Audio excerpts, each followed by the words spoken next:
Bonjour, dans cette vidéo je vous propose des équations du second degré pour vous entraîner. Donc ici, trois équations. La première, donc Z2 moins 2Z plus 3 égale 0.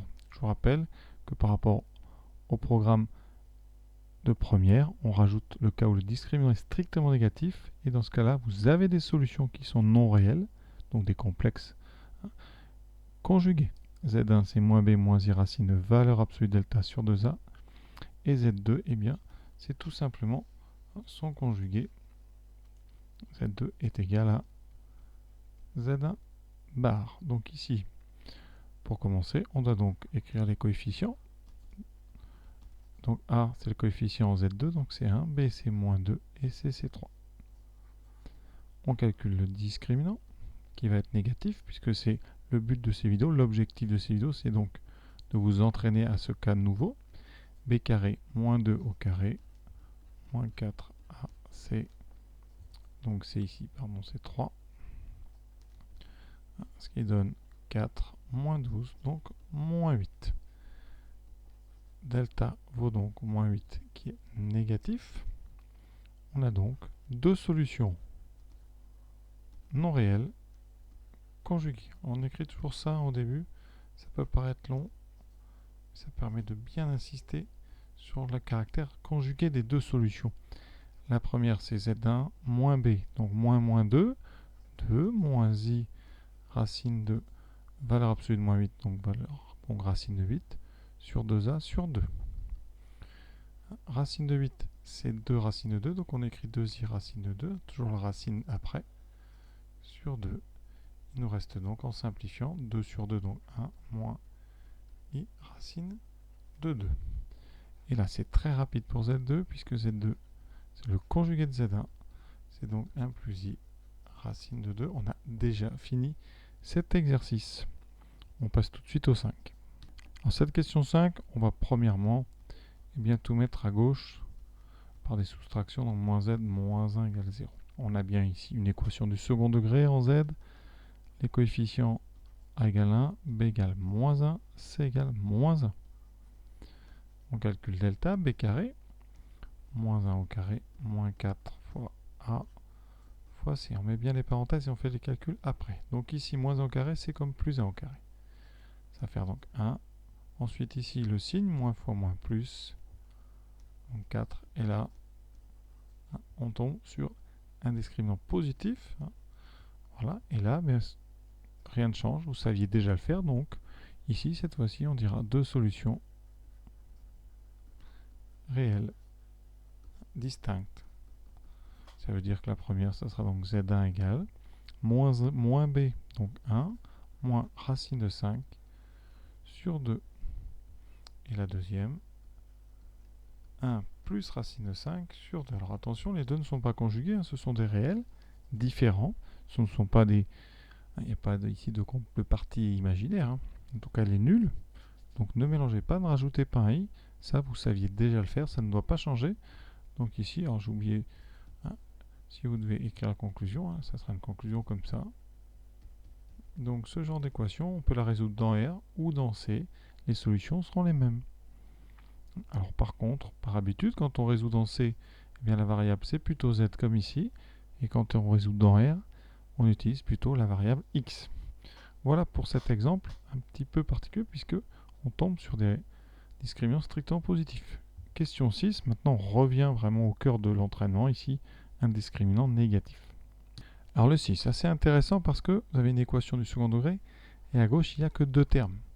Donc il y a deux façons de faire. La première, vraiment, on fait la méthode classique ABC, donc les coefficients en Z2 c'est 1, en Z il n'y en a pas, donc c'est 0 et C c'est 7. Donc on fait comme si on résolvait Z2 plus 0Z plus 7. D'accord? Donc la méthode, vous la connaissez, on calcule delta, b carré, donc 0 carré, moins 4 AC, ce qui fait moins 28, qui est bien strictement négatif. Donc, on a deux solutions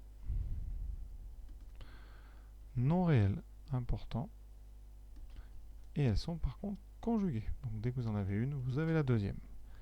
La première, moins b, donc ça fait 0, Donc moins i racine de 28, la valeur absolue de moins 28, divisé par 2a par 2. Alors 28 c'est 4 fois 7, donc on va pouvoir sortir un 2. C'est donc, on va aller doucement, 4 fois 7. Ça nous donne donc moins 2i racine de 7 sur 2. Donc z1 c'est moins i racine de 7. Et donc z2, eh bien c'est le conjugué de z1, donc i racine de 7. Voilà, donc vous avez vos deux solutions, i racine de 7 moins i racine de 7. Comment faire autrement? Alors, une méthode que je n'aime pas trop parce que ça marche que si on a une égalité, c'est-à-dire que ça ne peut pas servir à factoriser, mais vous pouvez tout simplement transformer z carré plus 7 en z égale moins 7. Bon, je vous rappelle que moins 7, c'est un carré, même si ça vous choque un petit peu, parce que ici, moins 7, c'est moins 1 fois 7. Et donc, comme moins 1, c'est i carré, vous avez donc i carré fois, eh bien, racine de 7 au carré, et conclusion, z au carré vaut le carré de i racine de 7. Par conséquent, comme pour les réels, z2 c'est donc soit, enfin z c'est donc soit i racine de 7 ou forcément moins i racine de 7, puisque le moins au carré va disparaître. Donc on retrouve exactement la même solution. Alors après c'est un petit peu difficile, vous voyez. Donc je vous propose une deuxième façon de faire, enfin une troisième. Alors comment faire autrement? Eh bien on peut essayer de factoriser z carré plus 7. Alors on ne sait pas factoriser parce que nous on sait factoriser, vous voyez, a carré moins b carré, puisque ça donne a moins b fois a plus b.